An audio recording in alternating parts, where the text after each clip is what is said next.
A Fox News alert, a remarkable scene in Asia today. First of all, you're looking at live pictures of Anchorage, Alaska, where the 3 U.S. citizens detained by the North Korean government are flying out. They're on the way back from North Korea. They were released by the regime there ahead of a summit meeting with President Trump.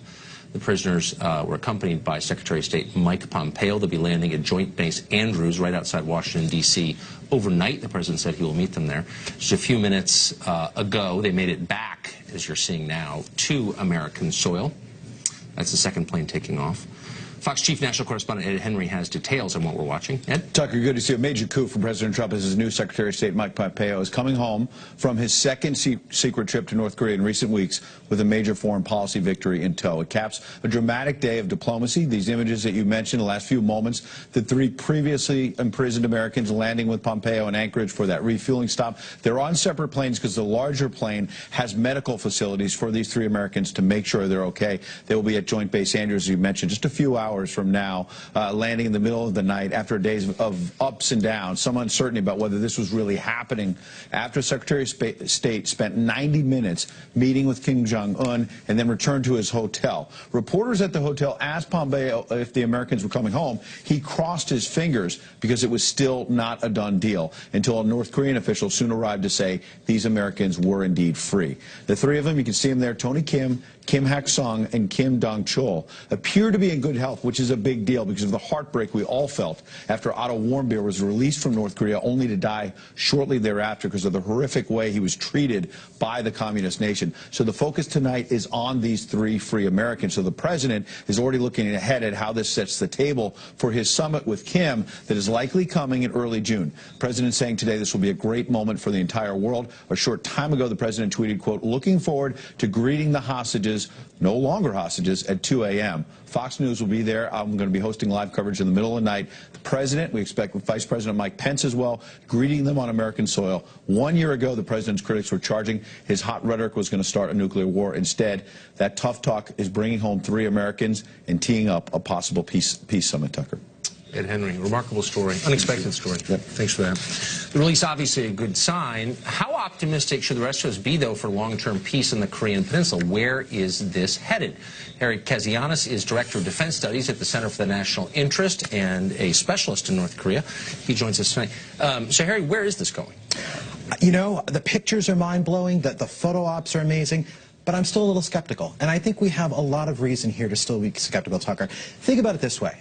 Kim Jong-un is the equivalent of Michael Corleone literally being dropped into a country and running his own private fiefdom. They sell drugs around the world. They counterfeit U.S. dollars. The Kim family is literally responsible for the death of millions of North Koreans and South Koreans if you lump in the Korean War. So we have reason to be skeptical. However, I am a little bit optimistic the situation might be a little bit different. We have to remember that the North Koreans are under tremendous pressure. This maximum pressure campaign is completely different than what we've seen before because we actually have buy-in from the Chinese this time. Now, in previous attempts when we've tried to put a lot of pressure on the North Koreans, the Chinese would enforce the sanctions for a couple weeks, few months, then they would drop off. This time they've actually been a lot more consistent in applying the pressure that we need to box the North Koreans in.